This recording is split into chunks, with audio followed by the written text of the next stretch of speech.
당신의 배우자가 어느 날 갑자기, 당신이 기억하러 어느 날 갑자기, 당신 가장 행복했던 시절의 웃음을 다른 사람 앞에서 니 기억하는 가장 행복했던 시절의 웃음을 다른 사람 앞에서 당신은 무엇을 의심하겠습니까? 이건 단순히 금이간 결혼 생활의 신호일까요?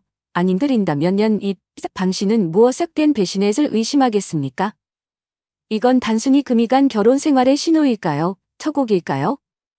한지석 씨의 이야기는 바로 여기서 모든 것이 무너지기 직전의 고요함 속에서 시작됩니다. 그들의 결혼 생활에는 이미 보이지 않는 그녀이 자리 잡고 있었고 무지먼지한 이 식목이 신이 시작탁을 지락된 비례하는 느신의 서고기들이 늘어가고 있었습니다. 일까요?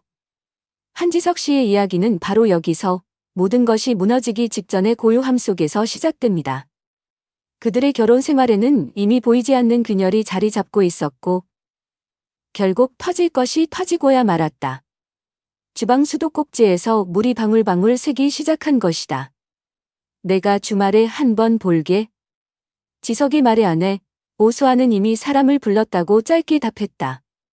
그리고 다음 날 오후 요란한 벨소리와 함께 문제의 그 남자 강태호가 처음으로 지석의 집에 발을 들였다. 스물억 무서운 침묵이 식탁을 지배하는 날들이 늘어가고 있었습니다. 호흡이라는 나이가 없다 믿기 터지지 않은 미끄만큼 것이 다부 터지린 체격에게 따 말았 호따 다 못해. 시끄러운 모방수도꼭지에서 물이 방철버딘 솔색이 향은 크작한 것이다. 내가 주말에 한번 볼게.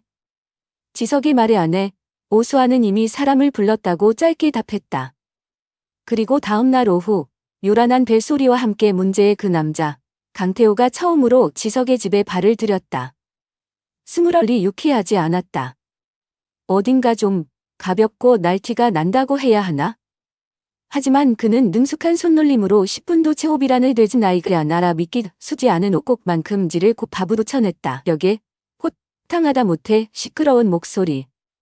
첫인상은 그리 유쾌하지 않았다. 어딘가 좀 가볍고 날티가 난다고 해야 하나? 다 됐습니다. 사모님. 하지만 그는 능숙한 손놀림으로 10분도 역시 전문가는 다르다니까. 태호의 이름을 부르는 수아의 목소리에는 숨길 수 없는 설렘이 묻어났다. 지석이 마음속에서 의심이라는 작은 싹이 고개를 들기 시작했다. 그는 아내에게 아무것도 묻지 않았다. 아니, 묻지 못했다. 언제부턴가 그들 사이의 대화는 사치스러운 것이 되어버렸으니까. 그저 무심히 TV 채널만 돌리다 잠이 들 뿐이었다. 그날 이후 수아는 눈에 띄게 외출이 잦아졌다. 오늘은 동창회, 내일은 친구 약속, 다음 날은 백화점 쇼핑. 귀가 시간도 점점 늦어졌고 물으면 늘상 교통체증이라는 똑같은 대답이 돌아왔다. 지석은 그 말을 믿고 싶었지만 마음 한구석에서는 이미 불길한 북소리가 울리고 있었다. 수아는 집에 있을 때도 온통 휴대폰에 빠져 살았다. 누군가와 끊임없이 메시지를 주고받았고 렉점을 보며 혼자 미소 짓는 일이 다반사였다. 그 미소는 더 이상 지석을 향한 것이 아니었다. 그러던 어느 날 밤 지석은 서재에서 일하다가 거실에서 들려오는 수아의 통화 소리를 우연히 엿듣게 되었다. 목소리는 극도로 낮췄지만 짜증이 잔뜩 섞인 말투였다. 제발 좀 그만해요. 네, 그 고요한 골목길 카페에서. 다시는 연락하지 마세요. 고요한 골목길 카페? 지석은 그 이름을 기억해 두었다. 심장이 불규칙하게 뛰기 시작했다. 이건 또 무슨 비밀이란 말인가? 그녀는 누구와 그런 은밀한 대화를 나누는 것일까? 혹시 그 배관공? 집안의 자잘한 고장들은 마치 약속이라도 한 듯 연이어 발생했다. 샤워기 헤드가 말썽을 부렸고 얼마 지나지 않아 싱크대 배수구가 막혔으며 급기야 안방 화장실 변기까지 문제를 일으켰다. 그리고 그때마다 수아는 한결같이 마치 다른 선택지는 없다는 듯이 강태호를 불렀다. 이제 지석은 이 모든 상황이 결코 우연이 아니라는 확신을 갖게 되었다. 이건 너무나도 노골적인 누군가가 의도적으로 만들어낸 상황극처럼 느껴졌다. 하지만 그는 여전히 침묵했다. 섣불리 의심을 드러냈다가 모든 것이 오해로 밝혀지면 이니 금이간 그들의 관계는 산산조각 날 것이 두려웠기 때문이다. 아니, 어쩌면 진실을 마주할 용기가 없었는지도 모른다. 여러분이라면 이런 상황에서 어떤 선택을 하시겠습니까? 모른 척 진실을 외면하시겠습니까? 아니면 모든 것을 걸고 확인하려 드시겠습니까? 운명이 그날, 지석은 아침부터 속이 좋지 않았다. 결국 점심시간이 지나자마자 팀장에게 양해를 구하고 조퇴를 했다. 집으로 향하는 길, 그는 수아에게 몇 번이나 전화를 걸었지만 그녀는 받지 않았다. 싸늘한 불안감이 엄습했다. 그리고 마침내 거의 다 쓰러질 듯한 걸음으로 아파트 현관에 도착했을 때 굳게 닫힌 문 너머로 그의 모든 예상을 산산조각 내는 소리가 새어나오고 있었다. 아, 사모님 진짜 웃겨요. 그런 일이 다 있었어요? 익숙하지만 듣고 싶지 않았던 강태호의 느끼한 목소리. 그리고 뒤이어 들려온 수아의 웃음소리. 그건 지석이 그토록 그리워했던 연애 시절에나 들을 수 있었던 맑고 청아한 진심에서 우러나오는 행복한 웃음소리였다. 바로 그 웃음소리가 지금 다른 남자를 향해 터져나오고 있었다. 문 밖에서 얼어붙은 지석, 그의 머릿속은 배신감과 의심으로 뒤엉켜 하얗게 타들어가는 듯했습니다. 심장이 발밑까지 곤두박질 치는 기분이었죠. 그토록 다정했던 아내의 웃음소리가 이제는 칼날이 되어 그의 가슴을 후벼 팠습니다. 과연 그는 이 문을 열고 들어갈 용기가 있을까요? 아니면 모든 것을 확인한 후에 어떤 폭풍을 마주하게 될까요? 그의 선택이 모든 것을 바꿀 것입니다. 문 밖에서 들려온 아내 오수아의 웃음소리, 그것은 한지석이 세상을 송두리째 무너뜨리는 거대한 망치 소리와 같았습니다. 당신의 심장이 배신감으로 산산조각 난다면 그 순간 어떤 선택을 하시겠습니까? 문을 박차고 들어가 모든 것을 아수라장으로 만들 것인가, 아니면 차갑게 식어버린 분노를 삼키며 가장 완벽하고도 잔혹한 복수를 위한 가면을 쓸 것인가. 한지석, 그는 후자를 택했습니다. 그리고 그의 그 지독한 선택은 이제부터 펼쳐질 더욱 처절한 비극의 서곡을 조용히, 그러나 잠엄하게 울리기 시작하는데, 과연 이 가면 뒤에 숨겨진 그의 진짜 얼굴은 무엇일까요? 지석은 차마 그 문을 열지 못하고 도망치듯 집을 빠져나왔다. 2시간 동안 정처 없이 밤거리를 헤맸다.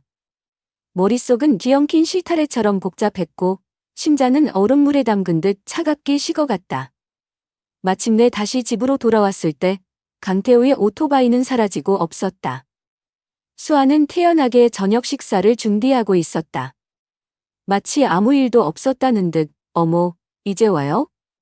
몸은 좀 어때요? 걱정했잖아요. 가증스러운 그 걱정 어린 말투. 지석은 대답 대신 가볍게 고개만 끄덕였다. 그의 지독한 침묵은 폭풍전야의 고요함, 그 자체였다. 식탁 위로 흐르는 무서운 침묵 속에서 그는 이미 다른 사람이 되어가고 있었다. 그날 밤, 지석은 단 한숨도 잠들지 못했다. 옆에서 새근새근 잠든 수아의 얼굴을 보며 그의 가슴 속에서는 분노와 배신감, 그리고 알 수 없는 슬픔이 소용돌이쳤다.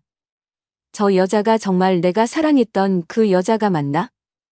다음날 새벽, 수아가 아직 깊은 잠에 빠져있는 틈을 타 지석은 아내의 휴대폰을 집어들었다. 떨리는 손으로 잠금 패턴을 풀었다. 비밀번호는 그들의 결혼기념일이었다. 한때는 사랑의 증표였을 그 숫자들이 이제는 역겹게 느껴졌다. 카카오톡. 그리고 그곳에서 그는 대관공 강 사장이라는 이름의 대화방을 발견했다. 심장이 멎는 듯했다. 판도라의 상자는 그렇게 너무나도 허무하게 열리고 말았다. 대화 내용은 그의 모든 의심이 끔찍한 현실이었음을 증명하고 있었다. 호텔 예약을 암시하는 대화들, 둘만이 알아들을 수 있는 은밀한 농담들, 그리고 수십 장의 사진들. 수아와 강태호가 다정하게 얼굴을 맞대고 찍은 셀카들, 음식점에서 서로에게 음식을 먹여주는 사진, 그리고 마침내 누가 봐도 모텔방으로 보이는 배경 앞에서 반쯤 풀어진 옷차림으로 찍은 사진까지. 지석의 머릿속이 하얗게 비어버렸다. 숨이 막혔다. 그 중에서도 유독 지석의 눈길을 사로잡은 사진 한 장이 있었다. 수아가 화려한 꽃무늬 원피스를 입고 활짝 웃고 있는 사진이었는데 그녀의 머리에는 지석이 단 한 번도 본 적 없는 고풍스러운 디자인의 비녀가 꽂혀 있었다. 봉황인지 용인지 모를 동물이 섬세하게 조각된 마치 사극에서나 나올 법한 그런 비녀였다. 저건 뭐지? 수아가 저런 취향이었던가? 짧은 순간이었지만 그 낯선 비녀는 지석이 뇌리에 깊숙이 박혔다. 마치 불길한 암호처럼. 지석은 미친 듯이 휴대폰 카메라로 모든 대화 내용과 사진들을 찍어댔다. 손가락 하나 까딱할 힘도 남아있지 않았지만 그는 본능적으로 움직였다. 증거. 그에겐 증거가 필요했다. 이 모든 대신을 명백히 할 증거 말이다. 지옥 같은 시간이 얼마나 흘렀을까? 그는 휴대폰을 제자리에 돌려놓고 망연자실하게 침대에 걸터 앉았다. 당장이라도 수아의 뺨을 후려치고 모든 것을 따져 묻고 싶었지만 그는 가까스로 이성을 붙잡았다. 아니, 어쩌면 이성이 아니라 더 차갑고 무서운 무언가가 그의 감정을 억누르고 있었는지도 모른다. 요란하게 소리치고 분노를 터뜨리는 건 너무나 쉬운 일이다. 하지만 그런 방식으로는 이 찢어지는 고통과 배신감을 조금도 해소할 수 없을 것 같았다. 그는 조용히, 그러나 누구보다 잔인하게 복수하기로 마음먹었다. 법의 테두리 안에서 누구도 감히 비난할 수 없는 방식으로. 그날부터 지석은 완벽한 가면을 썼다. 평소와 똑같이 출근했고 퇴근 후에는 수아와 함께 저녁을 먹었으며 주말에는 함께 TV를 보기도 했다. 그러나 그의 마음은 이미 산산조각 나 있었다. 가장 그를 고통스럽게 했던 것은 그 모든 배신 행위가 바로 자신들의 신성한 보금자리, 그들의 추억이 깃든 이 집안에서 버젓이 일어났다는 사실이었다. 매 순간이 지옥이었지만 그는 티끌만큼의 감정도 드러내지 않았다. 오히려 평소보다 더 다정하게, 더 무심하게 행동했다. 그가 더 침묵할수록 그의 내면에서는 복수의 칼날이 더욱 날카롭게 갈리고 있었다. 그리고 마침내 주말이 되었다. 수아는 어김없이 친구 만나고 올게라는 말을 남기고 집을 나섰다. 지석은 그녀가 현관문을 닫고 나가는 소리가 완전히 사라질 때까지 기다렸다. 그리고 곧장 수아의 옷장으로 향했다. 그의 심장은 미친 듯이 뛰고 있었지만 손은 놀랍도록 침착했다. 서랍. 그녀의 가장 깊숙한 비밀이 숨겨져 있을 법한, 그러나 자신이 한 번도 열어볼 생각을 하지 않았던 바로 그 서랍이었다. 수아는 아마 지석이 자신의 사생활을 존중해줄 것이라고 굳게 믿었을 테지. 그래, 그녀는 그의 그런 면을 교묘하게 이용한 것이다. 첫 번째 서랍, 두 번째 서랍, 그리고 마침내 세 번째 서랍 가장 안쪽에서 그는 결정적인 증거들을 찾아냈다. 낯선 이름의 호텔에서 발급된 영수증 2장, 강태호가 선물한 것으로 보이는 조악한 액세서리 몇 점, 그리고 숨이 멎을 것 같았다. 사진 속에서 봤던 바로 그 고풍스러운 봉황비녀가 차가운 금속성을 빛내며 그의 눈앞에 나타난 것이다. 그 기녀는 마치 수아의 숨겨진 욕망과 배신을 상징하는 듯 기괴하고도 음산한 아우라를 풍기고 있었다. 이게 정말 우연일까? 아니면 이 기녀 뒤에는 또 다른 끔찍한 비밀이 숨겨져 있는 걸까? 지석은 온몸에 피가 싸늘하게 식는 것을 느꼈다. 손에 쥔 차가운 증거물들. 그것은 배신의 낙인이자 복수의 이정표였다. 한지석의 눈빛은 더 이상 슬픔이나 분노가 아니었다. 모든 감정이 사라진 듯 텅 비어 있었고 그 자리엔 오직 얼음처럼 차가운 결의만이 남아 있었다. 그래, 오수아와 강태호, 그들은 반드시 자신들의 행동에 대한 처절한 대가를 치르게 될 것이다. 요란한 분노가 아닌 누구도 비난할 수 없는 완벽하고 합법적인 방식으로 가장 잔인하게. 그의 입가에 희미한 그러나 섬뜩한 미소가 떠올랐다. 이제 게임은 시작되었다.